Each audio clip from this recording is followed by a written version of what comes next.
Assalamualaikum warahmatullahi wabarakatuh. Kembali lagi di channel Pena Mahabbah. Pada kali ini kita akan mengkisahkan sahabat Nabi yang bernama Salim, sahabat Nabi yang syahid sesaat sebelum menikah. Hari-hari Salim terlihat seperti sering gundah. Usia Salim, anak angkat Abu Hudzaifah, sebenarnya sudah beranjak dewasa. Dan sahabat Rasulullah SAW yang satu ini sehari-hari sepertinya hanya mempersiapkan dan mengurusi perang dan perang saja. Memang kala itu kaum muslimin yang berada langsung di bawah pengawasan Rasulullah tengah menghadapi masa-masa penyebaran Islam yang cukup genting. Dukungkanlah dakwah kami ini dengan cara like, komen, dan berlangganan, serta bagikanlah dakwah kami ini agar Allah membalaskan kebaikan Anda. Diam-diam kondisi Salim itu membuat cemas beberapa orang yang dekat dengannya. Abu Hudzaifah misalnya, ayah angkat Salim ini sering juga bertanya-tanya, kenapa Salim menyendiri saja?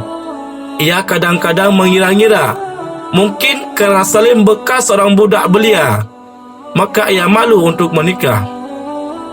Selain Abu Hudzaifah, tentu saja Rasulullah SAW, orang yang selalu tahu akan apa yang tengah dirasa oleh sahabat-sahabatnya. Menyadari hal itu, Rasulullah SAW merasa kasihan kepada Salim. Banyak sudah pengorbanannya kepada Islam.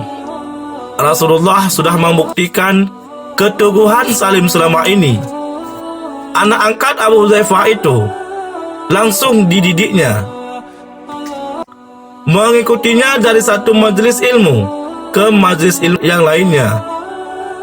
Hingga tak heran jika dalam waktu singkat di usia muda, Salim menjadi tempat bertanya-tanya orang. Salim telah menjadi tempat bertanya orang tentang kitab Allah, yakni Al-Quran. Diam-diam Abu Hudzaifah mendekati Rasulullah SAW dan membicarakan perkara Salim. Rasulullah waktu itu hanya terdiam.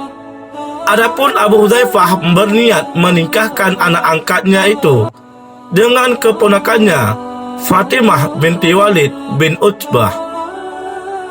Akhirnya Rasulullah memanggil Salim juga. Salim bertanya-tanya, hendak ada apakah? Gerangan Rasulullah memanggilnya. Mungkinkah ada perintah Rasulullah yang lalai ia kerjakan? Setelah berhadapan dengan Rasulullah, Salim hanya tertunduk saja di depan Rasulullah. Entah kenapa Salim selalu merasa harus menghormati orang yang paling berjasa dalam hidupnya itu.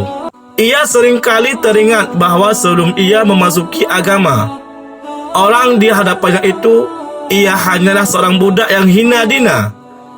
Orang-orang bahkan tidak menganggapnya. Dan Islam kemudian lewat Rasulullah SAW menyuruh menghapuskan perbudakan. Sejak saat itu selamatlah Salim.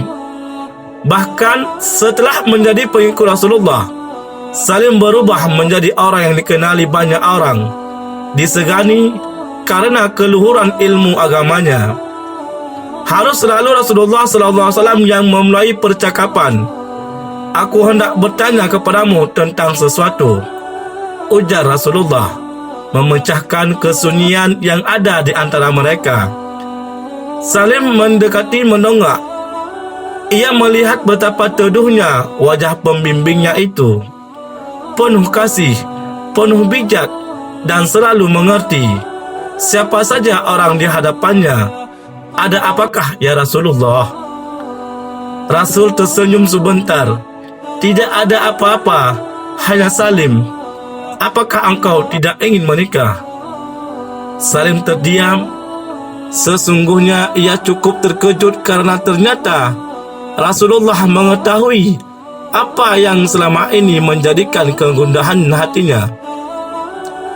Wajahnya seketika bersemu merah. Namun ia berusaha keras untuk tidak membiarkan Rasulullah mengetahuinya. Rasulullah sendiri hanya tersenyum-senyum saja melihat sedemikian rupa. Bagaimana? Salim masih belum menjawab. Setelah beberapa kali menarik nafas, barulah kemudian ia bersuara dengan sedikit malu-malu. Bukannya tidak ingin ya Rasulullah, tapi siapakah gerangan orangnya yang mau menikah dengan saya? Rasulullah pun tersenyum kembali mendengar jawaban Salim. Siapa yang mau menikah dengan pemuda asuhannya itu? Banyak kapasitas Salim sebagai salah seorang pengemban Al-Quran. Tanpa disadarinya, banyak yang diharapkan oleh para gadis-gadis Mekah secara diam-diam. Namun, di sisi lain, Rasulullah menyadari kenapa Salim berpikiran seperti itu. Latar belakang masa lalunya kemungkinan besar masih membuatnya tidak begitu percaya diri dalam urusan yang satu ini. Maka Rasulullah berkata, "Begini ya Salim, maukah kau kutunjukkan sesuatu? Datanglah pada Fatimah binti Walid bin Utbah. Ia seorang gadis yang baik juga salihah. Ia pantas mendampingi perjuangan dan dakwahmu. Lamarlah ia." Salim pun tertegun mendengar ucapan Rasulullah itu. Ia tahu siapa yang dimaksud oleh Rasulullah. Manakala ia didera ketidakpercayaan, namun ia segera sadar bahwa Rasulullah adalah seorang bijak, tidak asal ucap dan tunjuk. Tentu Rasulullah sudah mempertimbangkan segala sesuatu di antara dirinya dan orang yang dimaksudnya itu, baik itu dari segi kedudukan ataupun kemampuan. Rasulullah tentulah menunjukkan orang-orang yang sesuai dengan kemampuan dan kedudukannya itu. Maka pergilah Salim menemui gadis yang dimaksud oleh Rasulullah. Ia menemui wali sang gadis, dan memang benarlah bahwa lamarannya diterima oleh wali dan gadis itu. Bukan semata-mata karena Salim mendapat perintah dari Rasulullah saja, tetapi lebih karena baik yang dipinang ataupun yang meminang. Menyadari bahwa pernikahan yang mereka rencanakan adalah untuk kelangsungan dakwah. Mereka tidak bermaksud membuat sulit proses itu. Tapi Salim belum mempunyai apa-apa.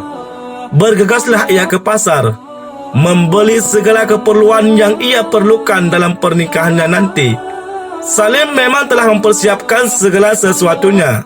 Lagi pula, sahabat-sahabatnya juga membantunya.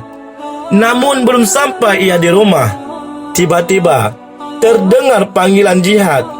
Kaum muslimin diminta untuk segera bersiap-siap menuju medan peperangan.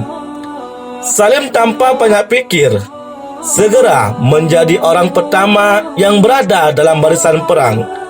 Ia segera menjual kembali barang-barang persiapan walimahnya dan membeli alat-alat perang. Sebelumnya, ia mendatangi keluarga Fatimah.